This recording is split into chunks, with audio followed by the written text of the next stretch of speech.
So this is not my normal sexy voice. I have a cold, so thank you. So my piece is about to have courage to encourage and to use superhero origin stories in the classroom. And this is part of my everyday lessons with my students, is to talk about what they can do as superheroes. And let me put a little bit of text in here, a little bit about some of my work. My master's work, along with color theory, was about the evolution of human intelligence, superheroes, and artists. And most people know that my title is artist, instructor, and superhero. And we all are, right? And when I talk about superheroes, I don't mean fictional ones, I mean factual ones. And as Val mentioned before, I'm interested in creating authentic avatars. And that within a virtual world, we can have the opportunity to explore our different selves, right? People can find out different parts of themselves that they may not always get to reveal. They don't always have that chance to show off who they truly are. And this is the space to do it. So, what's your story? And how would you express and explore your origin story? Do you find that you open up a lot more in a virtual world? That you learn more about people quickly? Well, that's what's so fantastic about this space, right? That virtual worlds foster flexible and imaginative play, and it gives us a place for us to bring our students in to explore, to find out who they could be, or who they actually have been this entire time, and they just needed an opportunity to shine. Now you can see on the slide that there are these large books, and this is part of the lesson at my sim, and you guys can visit it anytime you want, that they walk up these large books to learn about themselves. So what are the elements of a story? Well, there's all kinds of important bits, right? And why are these things important for us? Well, they give us a chance to outline what makes us unique. When we talk about ourselves as a superhero, that third personness, is that a word? I'm not sure. That third personness actually lets people talk a lot more freely about themselves.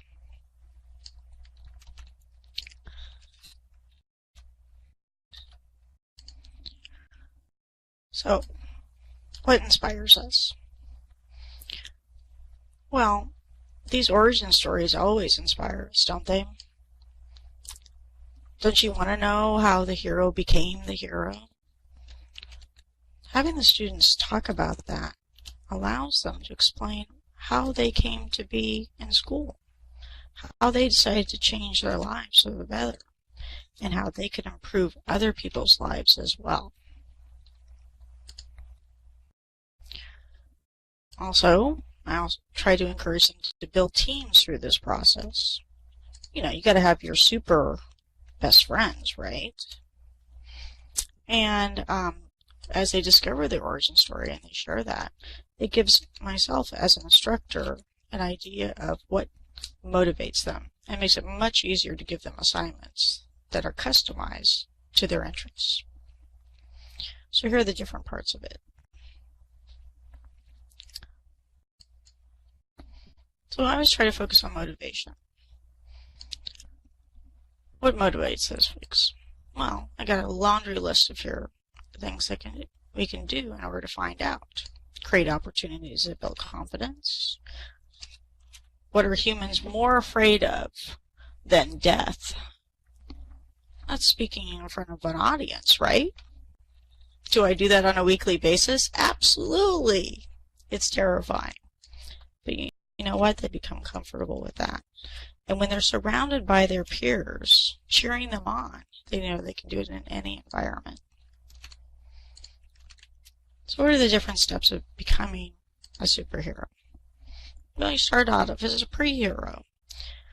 You usually are on your own, alone, but still doing prep things. You feel pretty isolated. Quite often, every hero goes through a catalyst or tragedy. You know what I'm talking about. You know, so these superheroes go through something very terrible, and that can affect deeply. I have found that quite often creating a safe space for students to talk about this helps define what's most important to them. Aha! Mutation. So I always talk about mutation is actually part of what we do. Education is mutation, right? You're no longer that person you once were when you started going to school. You've changed. And everyone around you, oh my gosh, who do you think you are? Spouting off all that information. I always tell my students, believe me, no one will want to play Trivial Pursuit with you again. And when they're able to lose the disguise through this process, I'm big on superheroes not having disguises, then they realize that it is safe and wonderful to show off who they are and what they're capable of. And they can also celebrate those around them as well. So this gives them opportunities, right? So how do these opportunities affect us?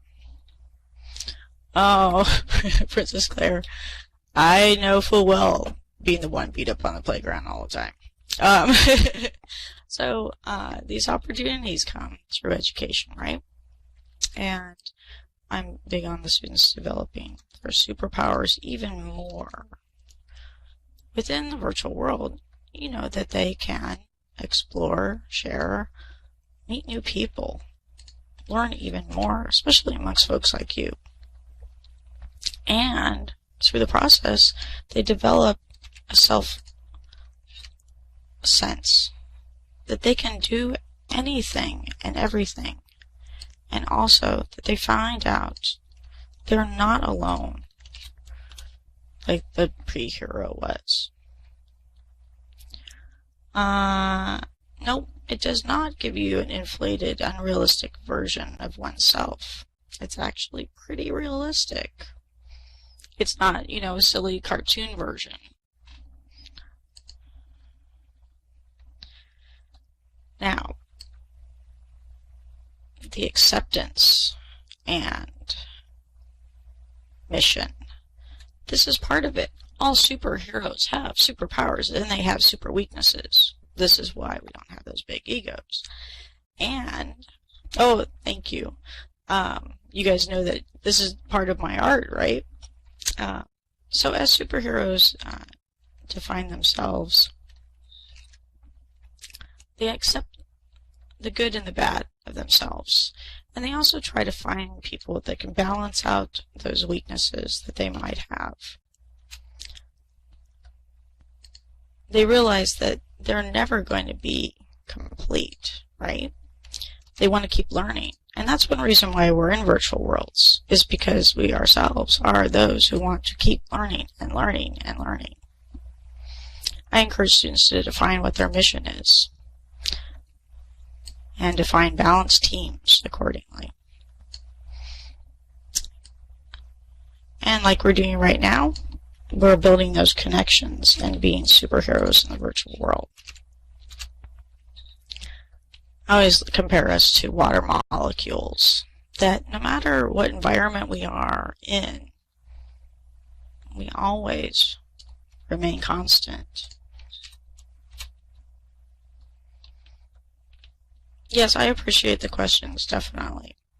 And, you know, this is a lot of work that I've used over the years with my students, and have had great opportunities to present with folks to see, you know, what their input and thoughts are.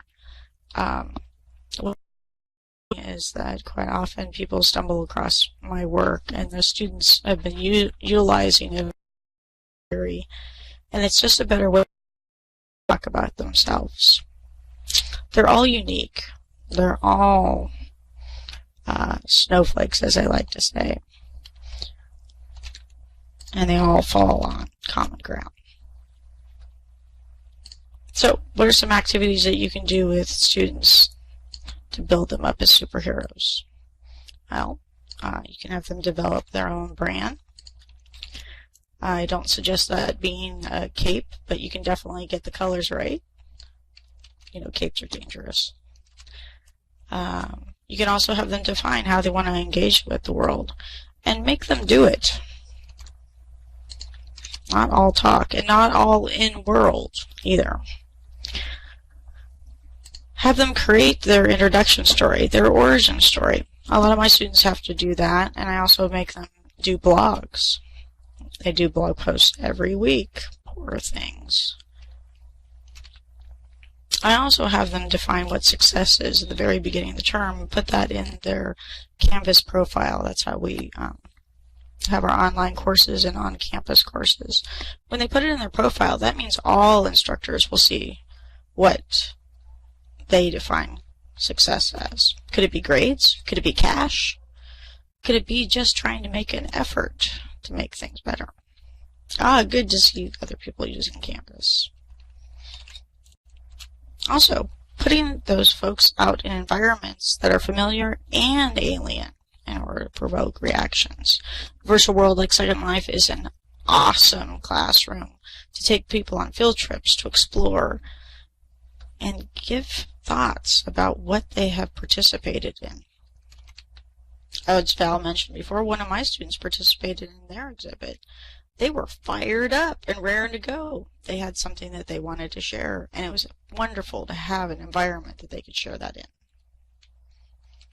And I also turned it around on them. They have to be the tour guide. They have to teach, because I believe that they lead and learn more by teaching others. So thank you very much for letting me share with you, and please do encourage your students to be superheroes.